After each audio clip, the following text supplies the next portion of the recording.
want to talk to them. Talk to us. Hello, and thank you for joining us. I'm Kayla Lusby. She pulled out a weapon, fired multiple shots. This is where it all started. It was a dark night and the temperature was below freezing. And Wheeler says this is an example of one of the bullets that might have changed his life forever. Now, each hunter will have one of these rifles that not only has a scope, but has a specialty camera. That way their guy can see what they're aiming at before they pull the trigger. This is the exact location where Williams says she drove her car into the water. The first person to come and help her was a man on a boat. The second were the two officers that she says saved her life. Officials say that residents actually have a hand in fixing the issues. Just let them know where the pothole is, and they'll come by and fix it for you. Reporting live in West Monroe, Kayla Lusby, KTVE, NBC 10 News. I've always told my wife, bad things happen on your way home. It was 2 o'clock in the morning.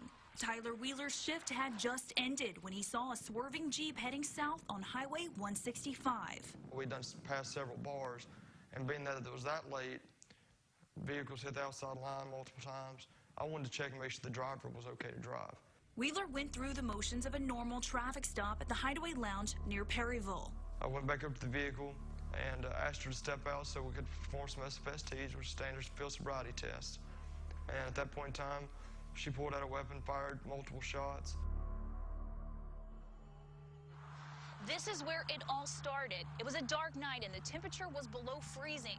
And Wheeler says this is an example of one of the bullets that might have changed his life forever. It was 16 degrees that night, which is another reason that I believe more damage wasn't done. My blood was pumping slower, heart was pumping slower. Agent Wheeler made it out alive despite being shot 4 times. This one came out and actually hit me in the temple. That bullet went through both frontal lobes and it hit the side of my skull and it bounced into the back of my brain, and it's actually still there. The last shot fired was deflected by Wheeler's bulletproof vest. The bullet was actually hit in between my shoulder blades and right over the top of my spine, and I still have a bruise there. And I believe that was the bullet that, had this not killed me, that's the bullet that would have done the most damage. The ambush shocked the community and the whole state. The fact that I have to be here today talking about another unwarranted attack against one of our law enforcement officers infuriates me. The search was on for the suspects, the shooter, and a second person, an acquaintance sitting in the passenger seat at the time of the crime. It was a massive manhunt that ended with 2 arrests just hours later. They told me, they said, Colonel, we are not going to go to bed till we find the person that did this. The alleged shooter, 31-year-old Amethyst Bairdra Thor, was arrested on 1 count of attempted first-degree murder. 34-year-old Jeremy Gullett was also arrested, accused of helping Baird escape and attempting to conceal the evidence. He is charged with accessory to attempted first-degree murder. According to their Facebook pages, these two are a couple. Both have long criminal records. Wheeler underwent weeks of treatment here at University Health in Shreveport. And I was in an induced coma for 4 days after the shooting that, obviously I didn't wake up in. But people were able to come in and talk, and they'd say something, I wouldn't be able to talk back, but I'd either, I'd make some type of noise, or I'd move a hand, I'd move my eyes. His friends, family, and co-workers by his side the entire time. I hate for them having to see me like that, because that hurts me to know that they were in pain. And even my wife, for her to have to see me in that kind of shape hurts. Wheeler had to undergo several surgeries, including one to stop a blood clot to his brain. Weeks later, he was taken to Jackson Methodist Rehab Facility in Mississippi. It was there that Wheeler celebrated his 25th birthday. Reports from relatives showed Wheeler's progress, like walking upstairs for the first time since the shooting. For the most part, I've recovered from all those gunshot wounds, other than, obviously, the part of my head that's missing, which will be repaired within the next probably half month. On February 11th, Wheeler and his wife returned to Monroe. They now visit a local rehab center 3 times a week. Put on a sturdy helmet this time.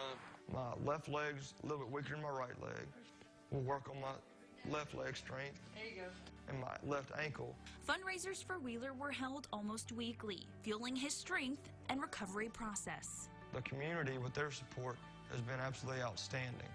And nothing's better for this parish than when a town can come together and do great things for people that they don't know from anybody. We haven't had to pay a dime out of pocket yet, and it looks like we won't have to. What started as a nightmare, now turning into a happy ending for the Wheeler family. You were shot 4 times. Right, 4 times. One went through your head. Right. Should you be alive right now? I believe God had a part in every incident that took place that night. I believe he had his hand on every bullet that came out the gun, and I believe he directed where those bullets went. It wasn't my time to go. Wheeler feels the breath in his lungs and his beating heart serve a purpose. That's why he plans to return to the force and continue to serve. Kayla Lusby, KTVE, NBC 10 News.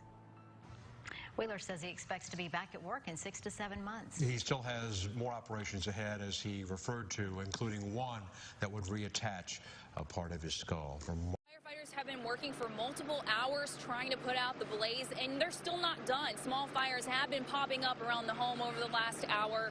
And you know what? There's not much left of this home that used to sit on West Deborah Drive. Now, the fire started around 2 p.m. this afternoon. Investigators say the house was completely engulfed in flames upon arrival.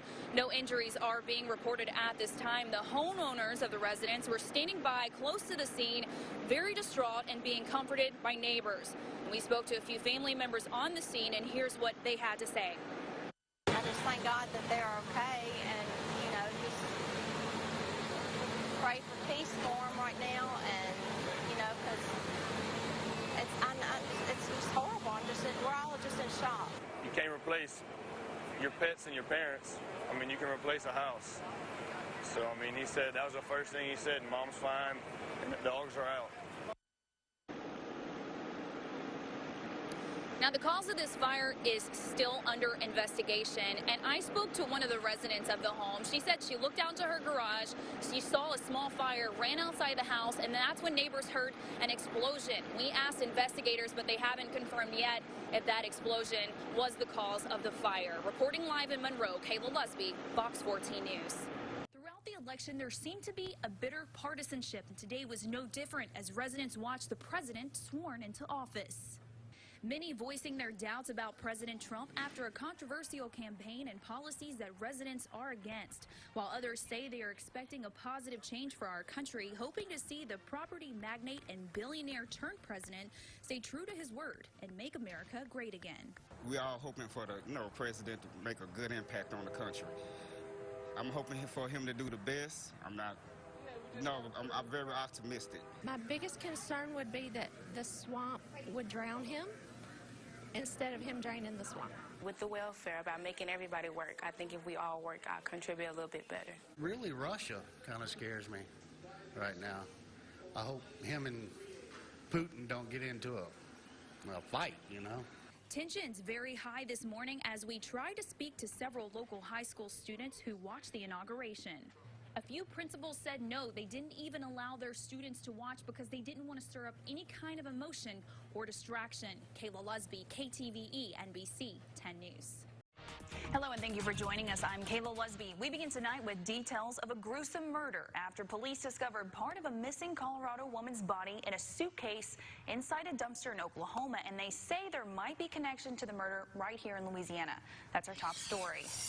Here's the scene where partial remains were found inside. Boulder police say the suspect, Adam Dinsmore, is accused of murdering Ashley Mead, a Boulder mom who went missing on February 14th when she didn't show up for work.